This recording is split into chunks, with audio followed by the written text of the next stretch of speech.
Sa mga batang 90s, isa sa iconic OPM band ang True Faith.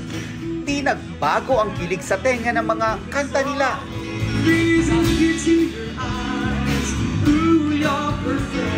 Pero ang lyrics ng kantang Perfect na The Change of Season will leave you no clues, may ibang tama ngayon.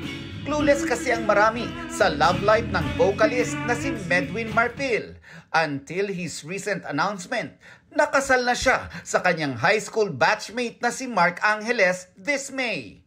And they opened up more sa emotional interview ng Updated with Nelson Canlas podcast. Maybe me coming out would enlighten people, would be help, and would make them understand. Nung naging kami ni Mark, maybe it's time na I come out and be proud of myself. Married in the US, pero nung una, LDR lang ang dalawa na naging malapit lang nitong pandemic. At nang pumunta si Medwin sa San Francisco to find himself, higit pa ang natagpuan niya na nauwi sa pagpapakasal. Sakripisyoan niya ito para sa buong banda. I told the guys, this is just temporary. As soon as everything is in place, di balik-balik lang din. Why did you even get married?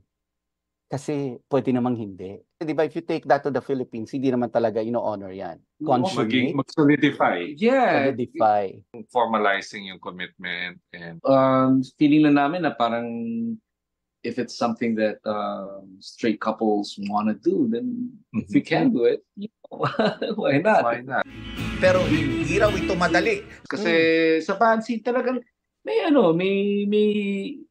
culture machismo talaga.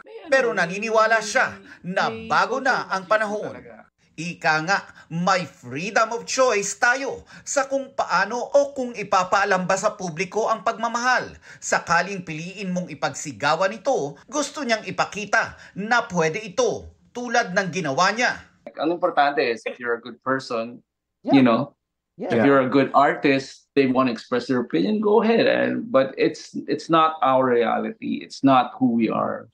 Nelson Canlas, updated sa Showbiz Happenings.